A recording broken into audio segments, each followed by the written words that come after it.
नमस्ते. मी चाललेले यल्लामाच्या परड्या भरायला. मग यल्लामाची देवी घेतली डोक्यावरती आणि मग मी माझ्या घरातनं निघत होते आणि त्याच्यामध्ये एर्टिका पण गाडी येऊन बाहेर थांबलेली होती. मग मी बाहेर आले, गल्लीच्या बाहेर आले तर बघा ही एर्टिका होती त्यांनी पाठवलेली. खूप छान वाटलं की आम्ही यल्लामाचे जोगते असूनही आम्हाला लोक एवढं प्रेमाने घरी बोलवतात. बघा एर्टिका किती सुंदर आहे आणि किती छान आहे ना. मी गुरुवर्य नेहा बाबर.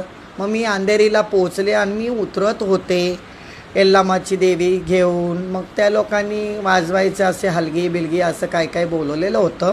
मग वाजत गाजत ते लोक मला घेऊन गेले त्यांच्या घरी. मग मला खूप छान वाटलं जाता जाता की आज पण आमची प्रथा लोक विसरलेले नाहीत यल्लामाची.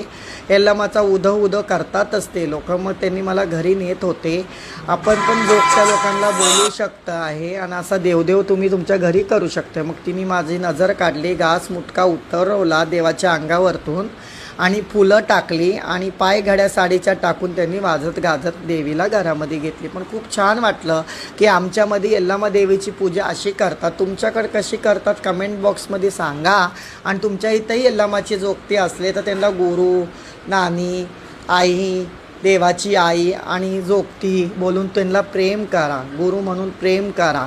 असा दिखावा काय करू नका कोणत्या गोष्टीचा. कारण का दिखाव्याने काय असतं, लोक घाबरतात यल्लामाला, यल्लामाच्या भंडाऱ्यालाही घाबरतात.